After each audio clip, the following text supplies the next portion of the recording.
گھر میں چھوٹا دیور تھا جو کہ سب کا لاڈلا تھا۔ اس کو مجھ سے بہت لگاؤ تھا اور میں بھی بچہ سمجھ کے اسے گلے لگا لیتی۔ وہ رات کو روزانہ میرے کمرے میں آ جاتا اور خوب باتیں کرتا۔ جب میرا شوہر رات کو گھر آ جاتا تو وہ اپنے کمرے میں چلا جاتا۔ ایک رات میرا شوہر دوسرے شہر کام سے گیا اور دیور کو بچہ سمجھ کر میں نے اپنے کمرے میں سلا لیا، اور جو میرے دیور نے کیا میرے تو رونگٹے کھڑے ہو گئے، کیونکہ میرے دیور نے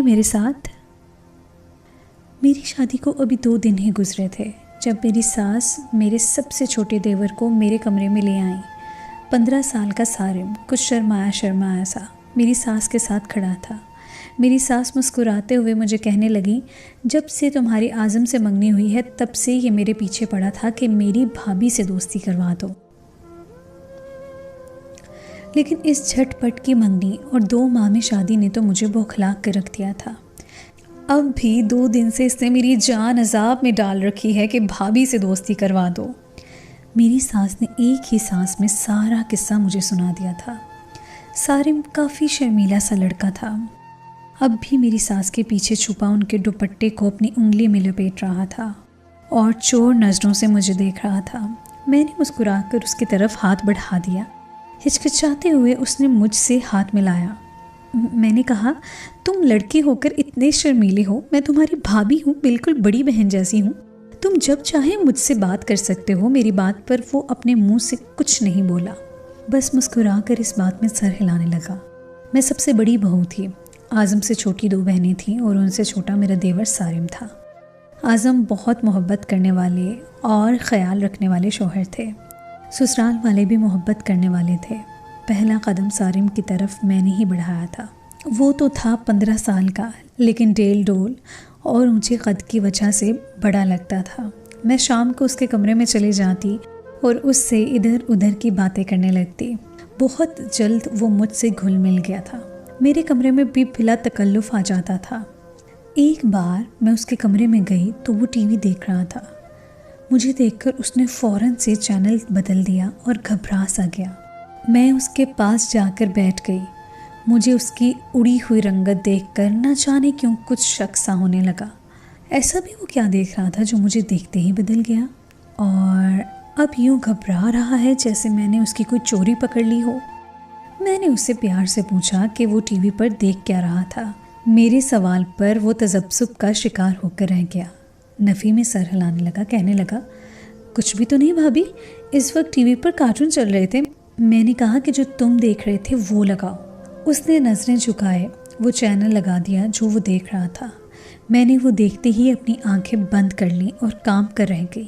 میرا دل دھڑکنا ہی بھول گیا۔ میں نے غصے سے سارم کی طرف دیکھا۔ تم یہ دیکھتے ہو ٹی وی پر؟ بتاؤں گی رات کو میں تمہارے بھائی کو۔ وہ میرے غصے پر بدحواس ہو گیا۔ نفی میں سر ہلائے کہنے لگا، بھائی سے کچھ مت کہیے گا۔ میں نے اسے گھورتے ہوئے کہا کہ یہ دیکھ کر تمہیں نیند کیسے آ جاتی ہے؟ تمہیں اتنی خوفناک شکلیں دیکھتے ہو تم، کیسے نیند آتی ہے؟ وہ کوئی ہارر مووی دیکھ رہا تھا۔ میں تو دیکھ کر ہی ڈر گئی۔ اس نے مجھ سے فوراً سے معاذت کر لی، کہنے لگا، اب نہیں دیکھوں گا۔ مجھے اپنا سسرال آئیڈیل سسرال لگتا تھا۔ نندی بھی مجھ سے پیار سے رہتی تھی، میں خود کو خوش نصیب سمجھنے لگی تھی، لیکن مجھے کیا معلوم تھا کہ یہ ساری خوشی عارضی ہے اور میں کسی بہت بڑی مصیبت میں پھنسنے جا رہی ہوں، جس کا تصور بھی ایک عورت کو کانپنے پر مجبور کر دے، اس کی زندگی میں ایسی اذیت بھر دے جسے سہنا ہی موت کے مترادف ہو۔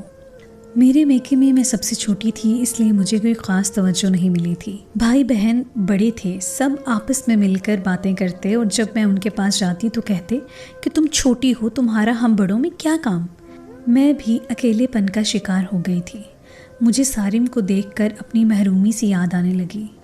میں بڑے بہن بھائیوں کی توجہ سے محروم تھی، اس لیے مجھے لگا کہ وہ بھی ایسا ہی محسوس کرتا ہے، کیونکہ میری دونوں نندوں کی آپس میں بہت دوستی تھی۔ وہ ایک دوسرے کے ساتھ ہی رہتی تھی، اس لیے میں نندوں سے زیادہ سارم پر توجہ دیتی تھی۔ اس کی پسند کا کھانا بنا دیتی، اس کے چھوٹے موٹے کام بھی کر دیتی تھی، اس کے ساتھ گیم بھی کھیل لیتی تھی، تاکہ جو محرومی میں نے سہی ہے وہ سارم کو نہ ملے۔ ایک دن وہ میرے کمرے میں آیا تو اعظم کے آنے کا وقت تھا۔ میں نے ایک خوبصورت سا لباس پہنا اور اب میک اپ کر رہی تھی۔ جب سارم میرے کمرے میں آیا مجھے تیار ہوتے ہوئے غور سے دیکھنے لگا، پھر میرے میک اپ سے ایک مہرون کلر کی لپسٹک اٹھا کر مجھے پکڑائی اور کہنے لگا بھابی یہ لگائیں، مجھے یہ رنگ اچھا لگتا ہے۔ میں نے اس کے ہاتھ سے وہ لپسٹک پکڑ لی اور اس چھوٹے سے بچے کا کیوں دل توڑتی، لیکن وہ تو مجھے دیکھ کر میری طرف مسکراتے ہوئے بڑا اور میرے چہرے کو اپنے دونوں ہاتھوں میں لے لیا، بڑی محبت سے دیکھتے ہوئے بولا اب بہت پیاری لگ رہی ہیں آپ۔ یہ کہہ کر وہ بے ساختہ میرے گلے لگ گیا۔ پہلے تو اس کی اس حرکت پر میں بری طرح سے گڑبڑا سی گئی تھی، میرا دل دھک سے رہ گیا۔ میں نے فوراً سے اسے خود سے پیچھے کیا، وہ پیچھے ہٹ کر مجھے دیکھنے لگا۔ میں نے اسے اتنے غصے سے دیکھا کہ وہ کچھ گھبرا سا گیا، کہنے لگا بھابی آپ تو میری بڑی بہنوں جیسی ہیں، مجھے آپ اپنی بہنوں سے بھی زیادہ اچھی لگتی ہیں، لیکن شاید آپ کو میرا پیار کرنا برا سا لگ گیا ہے، آئی ایم ویری سوری۔ اس نے گردن جھکا کر شرمندگی سے کہا اور میرے کمرے سے باہر نکل گیا۔ مجھے خفت سی محسوس ہونے لگی، اپنی سوچ سطحی سی لگنے لگی۔ وہ مجھے بڑی بہن سمجھ کر میرے ساتھ گلے لگا تھا، اور میں کیا غلط سوچ بیٹھی تھی، کیسے بے حسی سے میں نے اسے خود سے دور کیا تھا۔ کیا سوچتا ہوگا وہ میرے بارے میں کہ میں کیسی بدلے ہاس ہوں، پیار کا جواب بھی یوں دھتکار کر دیتی ہوں۔ نہ جانے کیوں لیکن میں خود میں شرمندگی محسوس کرنے لگی تھی، اس لیے اگلے روز سارم کے ساتھ پہلے جیسا ہی رویہ کر لیا۔ اب وہ پورا دن میرے ساتھ ہی گزارتا، میرے گلے میں بلا تکلف پیار سے باہیں ڈال دیتا، اپنا چہرہ میرے چہرے کے بہت قریب لے آتا، مجھے نہ جانے کیوں اس کا یوں قریب آنا بے چین کر دیتا۔ مجھے لگتا تھا کہ کچھ غلط ہو رہا ہے، میرے اندر کوئی مجھ سے یہ کہتا کہ یہ سب ٹھیک نہیں، لیکن قرآن کی ہر بات سچی ہے کہ شیطان انسان کا کھلا دشمن ہے۔ میرے بیٹھا ایک شیطان مجھے یہ سمجھانے لگتا وہ چھوٹا سا بچہ ہے، مجھ سے پیار کرتا تھا، بڑی بہن سمجھتا تھا، مجھے بھی ایسا ہی سوچنا چاہیے۔ دیکھنے میں دبلی پتلی سی تھی، وہ میرے ساتھ کھڑا قد میں مجھ سے 2-3 انچ بڑا ہی لگتا تھا۔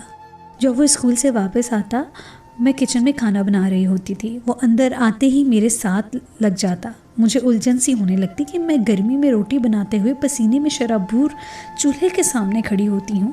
سارم پیچھے رہا کرو مجھ سے، دیکھ نہیں رہے کہ میں روٹی بنا رہی ہوں؟ میں اسے ٹوکتی تو وہ پیچھے ہٹ جاتا، کہتا آپ ہر وقت کیوں اتنے کام کرتی رہتی ہیں، کبھی تو کام سے چھٹی بھی لے لیا کریں۔ وہ بات بدل جاتا، میری یہ خواہش کہ میں گھر کے ہر فرد کے دل میں گھر کر جاؤں مجھے تلخ کلامی کرنے سے روکے رکھتا۔ اس لیے سارم کی ایسی حرکتوں پر ناراض ہونے کے بجائے میں اسے مسکرا کر کہتی جب تمہاری بیگم آئے گی تو پھر میں چھٹی کروں گی اور وہی کام کرے گی۔ میری بات پر وہ مجھ سے کہتا کہ میری دلہن آپ اپنے جیسی لے کر آنا، مجھے بالکل آپ جیسی بیوی چاہیے کیونکہ آپ مجھے بہت اچھی لگتی ہیں۔ یہ کہتے ہوئے وہ آنکھوں میں بڑے غور سے دیکھ رہا تھا، ایک ایک قدم میری طرف بڑھاتے ہوئے نہ جانے کس ویژن میں تھا کہ پہلی بار مجھے اس کی نظریں اپنے وجود کے آر پار ہوتی محسوس ہونے لگی۔ میرے پورے وجود میں سنسنی سی دوڑنے لگی، میری کیفیت کچھ عجیب سی ہونے لگی اور میں اپنا دوپٹہ پھیلا کر لینے لگی۔ مجھے اس کی تعریف بھی اچھی نہیں لگ رہی تھی۔ وہ اپنا چہرہ میرے چہرے کے قریب لا کر میرے چہرے پر آئے پسینے کو اپنی ہتھیلی سے پونچھنے لگا۔ میں ایک دم سے پیچھے ہٹ کر شیلف کے ساتھ لگ گئی۔ پھر وہ بولا میرا بس چلے آپ سے ایک بھی کام نہ کرواؤں، رانی بنا کر رکھوں، اتنی اچھی لگتی ہیں آپ مجھے۔ میری دھڑکنوں کا یہ عالم تھا کہ کسی تیز رفتار گھوڑے کی مانند بے قابو ہوئی ہوں۔ ایسی تعریف تو میری کبھی عازم نے بھی نہیں کی تھی۔ ایک دم ہی وہ مجھ سے پیچھے ہٹ گیا، اس کے تاثرات بھی بدل گئے۔ کہنے لگا آپ میری بہنوں سے بھی کچھ کام کروایا کریں، وہ نواب تھوڑی ہیں۔ مجھے برا لگتا ہے کہ میری بہن جیسی بھابھی کام کرتی ہیں اور دونوں بہنیں بیٹھی رہتی ہیں اور ٹی وی دیکھتی رہتی ہیں۔ وہ بات کو بدلنے میں شاید ماہر تھا، اپنے تاثرات بھی 1 منٹ میں بدلتا تھا۔ میں اب سارم کے نظروں سے الجھنے لگی تھی۔ میں نے اس بار اسے سختی سے کہا کہ جاؤ تم کپڑے تبدیل کرو، میں روٹی بنا کر کھانا لگاتی ہوں۔ وہ کچن سے باہر نکلا تو میں نے سکون کا سانس لیا۔ کچھ دن تو میں اس سے کتراتی رہی، مجھے اب اس کی نظریں چھپنے سی لگی تھیں۔ میں نے ایک بار اعظم سے کہا کہ سارم اب بڑا ہوتا جا رہا ہے، اسے اٹھنے بیٹھنے کا ڈھنگ ہونا چاہیے کہ کسے کیسے رہتے ہیں، لیکن اس کی حرکتیں بچوں جیسی ہیں، جیسے وہ امی کے گلے لگتا ہے میرے بھی ایسے ہی گلے لگ جاتا ہے۔ اعظم مجھے یہ سب برا لگتا ہے، میں نے یہ بات اس لیے اعظم سے کہی کہ وہ سارم کو سمجھائیں۔ میں نہیں چاہتی تھی کہ میں کسی کی نظر میں بری بن جاؤں۔ اگر سارم کو ڈانٹتی تو وہ ضرور میری ساس نند کے سامنے یہ بات کہتا۔ وہ تو یہی سمجھتی تھی کہ میں گھر میں اختلاف پیدا کر رہی ہوں۔ ہاں، اگر اعظم سارم کو منع کرتے تو وہ ضرور ایک حد تو قائم رکھتا، کیونکہ بہو کے بدلے رویے سسرال میں سب چار آنکھوں سے دیکھتے ہیں، لیکن وجہ جاننے کی کوئی کوشش نہیں کرتا کہ وہ کس بات پر ایسا کر رہی ہے۔ بس اس پر یہ الزام لگ جاتا ہے کہ اکیلے رہنے کے لیے سب کر رہی ہے، کسی سے سیدھے منہ بات نہیں کرتی۔ اس لیے اعظم کو یہ ساری بات سارم کو سمجھانی چاہیے تھی، لیکن اعظم تو میری بات سن کر ہنسنے لگے، کہنے لگے تم بھی نہ بیگم عجیب باتیں کرتی ہو۔ ارے اتنا سا بچہ ہے، وہ تمہیں ماں کی طرح سمجھ کر پیار کر لیتا ہے، اور تم ہو کہ بات کو کہاں لے کر جا رہی ہو۔ اعظم نے اس بات کو عام انداز سے لیا۔ میں سب یہ سوچ رہی تھی کہ کس سے بات کروں۔ ٹھیک ہے، وہ مجھے بہن سمجھتا ہے، میں اسے چھوٹا بھائی سمجھتی ہوں، لیکن اس کی نظریں اور باتیں عجیب سی ہوتی ہیں۔ یہ بات تو ماں اور بہن بھائیوں کو سمجھانی چاہیے کہ بھابھی بے شک بہن ہوتی ہے، لیکن کچھ لحاظ مروت بھی برتنی چاہیے۔ یہی بات میں نے اپنی ساس سے بھی ڈرتے ڈرتے کہی تو وہ بھی ہنسنے لگی اور کہنے لگی کہ تم ہو ہی اتنی اچھی، اعظم کے ساتھ ساتھ ہم سب بھی تمہارے دیوانے ہو گئے ہیں۔ میری تو یہ دعا ہے کہ میری دوسری بہو بھی تم جیسی آئے۔ میری ساس نے بات کو ایک الگ ہی انداز دے دیا۔ میں چپ کی چپ رہ گئی۔ میری ساس کی لاپرواہی اور میرے شوہر کا میری بات کو غیر سنجیدگی سے لینے کا خمیازہ میں نے بہت برا سہا۔ میں نے خود سے یہ سوچ لیا تھا کہ میں اب خود سارم سے فاصلہ قائم رکھوں گی۔ میں نے سارم کے کمرے میں جانا چھوڑ دیا، اس سے زیادہ بات چیت بھی نہیں کرتی تھی۔ یہ بات اس نے بھی محسوس کی تھی۔ ایک بار کہنے لگا میری کوئی بات آپ کو بری لگی ہے بھابھی؟ میں نے کہا نہیں۔ کہنے لگا پھر مجھ سے بات کیوں نہیں کرتی؟ میں نے کہا کہ بس مصروفیات کچھ بڑھ گئی ہیں اس لیے۔ میری بات سن کر وہ کچھ دیر مجھے غور سے دیکھتا، پھر مسکرا کر بولا آپ کے چہرے پر یہ رخسار کا جو تل ہے مجھے بہت اچھا لگتا ہے، دل چاہتا ہے کہ دیکھتا رہوں۔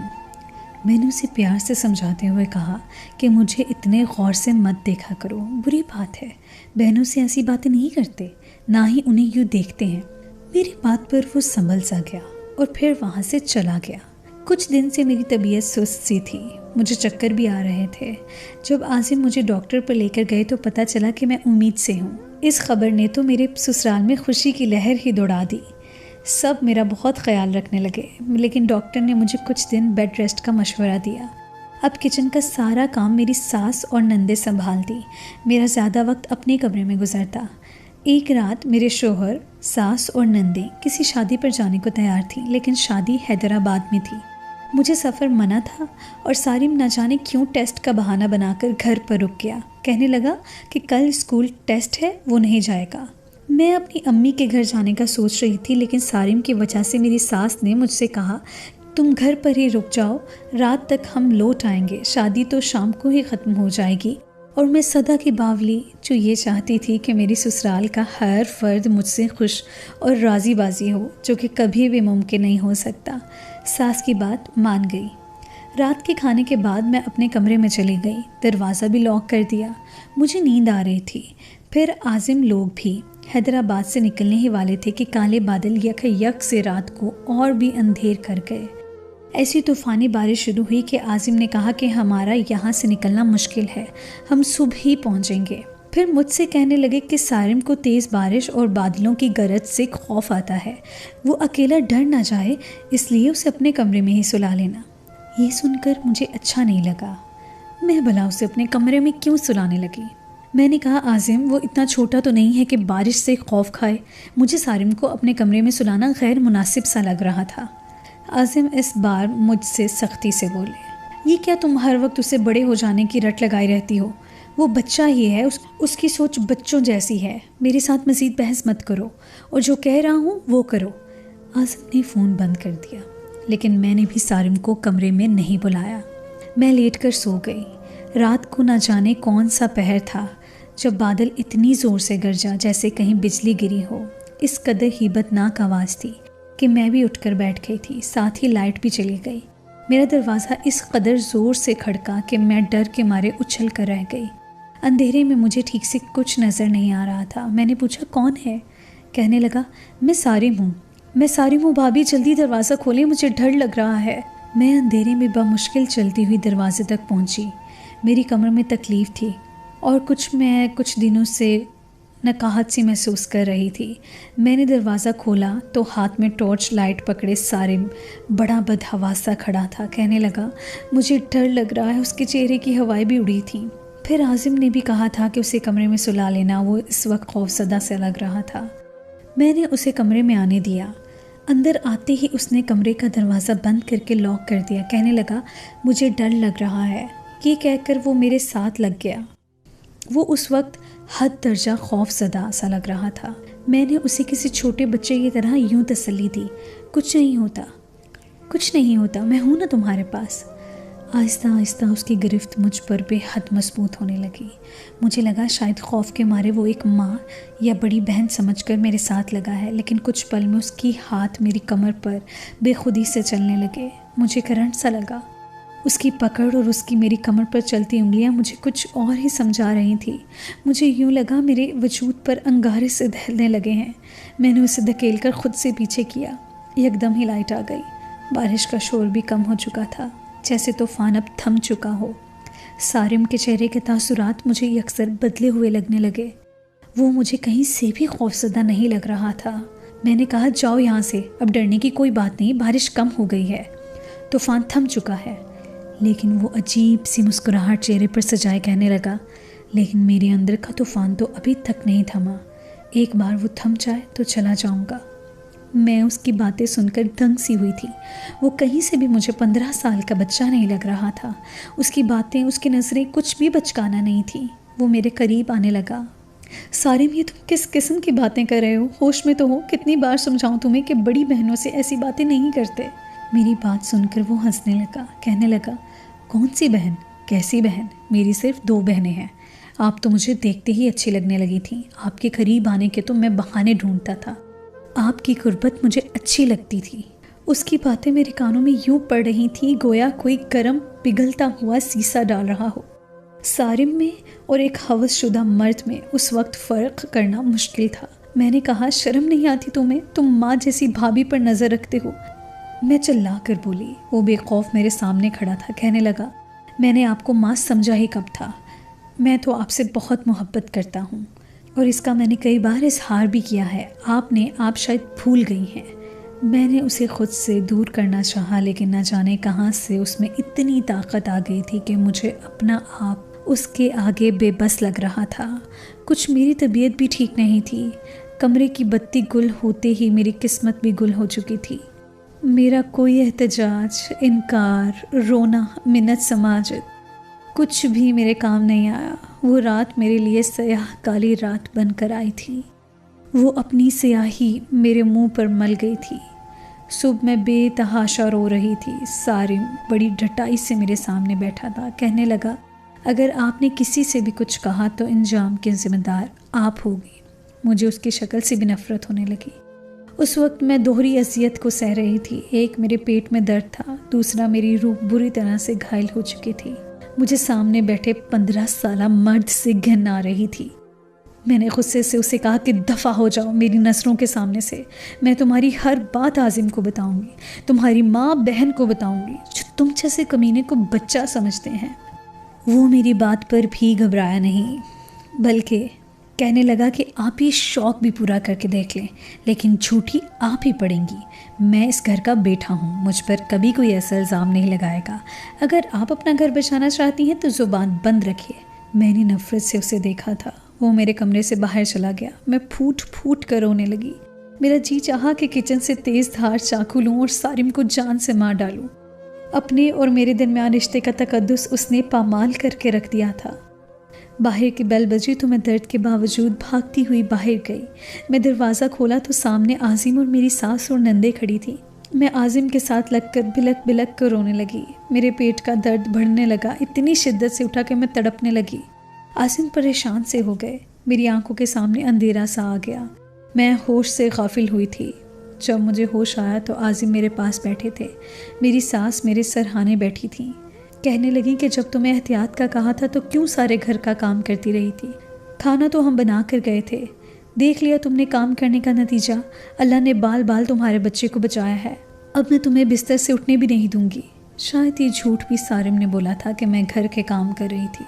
میں رونے لگی۔ میں نے کہا کہ آپ لوگ نہیں جانتے میرے ساتھ کیا ہوا ہے۔ اس سے پہلے کہ میں کچھ کہتی، میرے کمرے کا دروازہ کھلا، میری نندی سارم کے ساتھ ہی اندر داخل ہوئی تھیں۔ سارم شاید میری بات سن چکا تھا، کہنے لگا، میں نے تو سمجھایا تھا امی کہ بھابھی بہت بہادر ہو گئی، لیکن یہ تو مجھ سے بھی زیادہ ڈرپھوک نکلی۔ بارش سے اتنا ڈری کہ مجھے رات بھر انہیں سنبھالنا پڑا۔ اب بھی سب اس کی بات کو نارمل انداز سے سن رہے تھے۔ میں نے سوچا کہ گھر جا کر عاظم کو سب سچ بتا دوں گی، لیکن جب گھر جا کر میں نے عاظم سے سب کچھ بتایا تو ایک زوردار تھپڑ عاظم نے میرے منہ پر مار ڈالا۔ کہنے لگے کہ تم نے میرے چھوٹے معصوم سے بھائی کو سمجھ کیا رکھا ہے؟ ارے چھوٹا سا ہے وہ، اسے تو ایسی باتوں کا علم بھی نہیں ہے۔ شرم نہیں آتی تمہیں اس پر ایسا الزام لگاتے ہوئے؟ میں سب جانتا ہوں تم یہ سب کیوں کر رہی ہو۔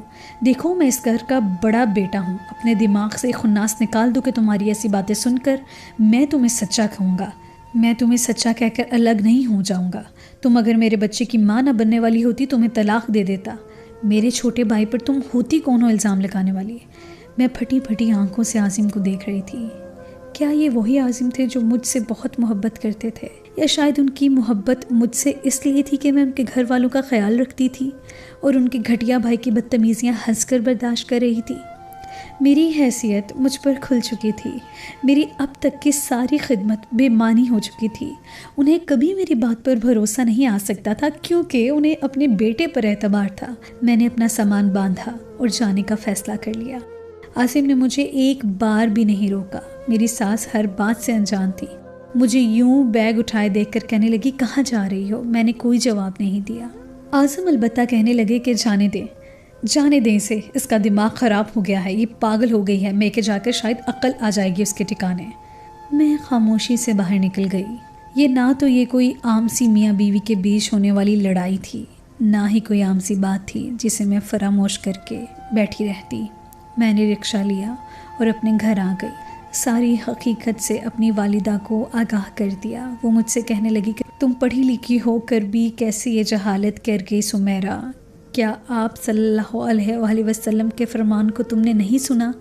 حدیث شریف میں آتا ہے کہ رسول اللہ صلی اللہ علیہ وآلہ وسلم نے صحابہ کرام رضی اللہ تعالیٰ عنہ سے فرمایا کہ اجنبی یعنی کہ غیر محرم عورتوں کے پاس تنہائی میں جانے سے بچو۔ تو ایک انصاری صحابی رضی اللہ تعالیٰ عنہ نے عرض کیا کہ اے اللہ کے رسول، کیا یہ حکم دیور کے لیے بھی ہے؟ یعنی کہ وہ تو گھر کا فرد ہی ہوتا ہے لیکن نامحرم بھی ہوتا ہے۔ تو رسول اللہ صلی اللہ علیہ وآلہ وسلم نے فرمایا، دیور تو موت ہے، یعنی دیور کا اپنی بھابھی کے پاس خلوت میں جانا موت کی طرح خطرناک اور نقصان دہ ہے۔ اس حدیث کی مراد یہ ہے کہ دیور کو قریبی رشتہ دار سمجھ کر بے تکلفی اور خلوت یعنی کہ تنہائی کی بیٹھک اور پردہ کے معاملے میں لاپرواہی وغیرہ سے بچنا چاہیے، کیونکہ دیور اور بھابھی کی زیادہ بے تکلفی اور خلوت کی ملاقاتیں اور مجلسوں سے بڑے بڑے مفاسد پیدا ہوتے ہیں۔ تم نے کیسے اسے قریب آنے دیا؟ میری ماں مجھ سے کہنے لگیں کہ تمہیں شروع سے ہی اس سے سخت رویہ رکھنا چاہیے تھا، ورنہ یہ بات جو تم مجھے اب بتا رہی ہو پہلے کہتی۔ میں تمہیں سمجھاتی کہ تمہیں کیسے رہنا چاہیے تھا۔ تم نے تو سمیرا اپنا گھر ہی برباد کر لیا۔ اللہ کے احکامات کو چھوڑ کر دنیا کو راضی کرنے کے چکر میں تم اپنا سب کچھ کھو بیٹھی ہو۔ میری والدہ بھی آپ دیدہ سی ہو گئیں، لیکن کیا قصور صرف میرا تھا؟ میں نے تو اعظم سے بھی بات کی تھی اور اپنی ساس سے بھی، لیکن انہوں نے سنجیدگی سے نہیں سنی تھی۔ انہیں بھی اپنے بیٹے کو سمجھانا چاہیے تھا کہ دیور بھابھی کے بیچ فاصلہ ضروری ہوتا ہے۔ ایک دن مجھے ایک ان نون نمبر سے کال آئی۔ میں نے اس کی آواز پہچان لی تھی۔ وہ سارم ہی تھا۔ کہنے لگا، مجھے معاف کر دیں اور گھر واپس آ جائیں بھابھی، میں آپ کو آئندہ کبھی پریشان نہیں کروں گا۔ مجھے اپنی غلطی کا احساس ہو گیا ہے۔ اصل میں میرے دوست اچھے نہیں تھے، وہ مجھے غیر اخلاقی فلمیں دکھاتے تھے۔ جس دن آپ نے مجھے چینل بدلتے دیکھا تھا، میں ہارر مووی نہیں بلکہ ایک غیر اخلاقی مووی دیکھ رہا تھا۔ بس ایسی چیزیں دیکھ کر میں بہک گیا تھا۔ مجھے معاف کر دیں اور واپس آ جائیں۔ میں نے کہا کہ جو تم نے کیا وہ غلطی نہیں، گناہ تھا۔ میں تمہیں کبھی بھی معاف نہیں کر سکتی۔ اس میں قصور تمہارے گھر والوں کا بھی ہے جو تمہاری ایکٹیویٹی پر نظر نہیں رکھتے اور آنکھیں بند کیے تمہیں بچہ سا سمجھ بیٹھے تھے۔ میں تمہارے بھائی سے طلاق لے لوں گی، مجھے تم لوگوں کی شکل بھی نہیں دیکھنی۔ یہ کہہ کر میں نے فون بند کر دیا۔ میرے گھر بیٹا ہوا اور اس کے بعد میں نے عاصم سے طلاق لے لی۔ ایسے رشتوں کا یہی انجام ہوتا ہے۔ عورت کو شادی کے شروع میں ہی دیور کی حدیں باندھ دینی چاہیے، اور گھر والوں کو بھی اپنے بچوں کو رشتوں کی حدود بندی سکھانی چاہیے تاکہ بہت سے گھر اجڑنے سے بچ جائیں۔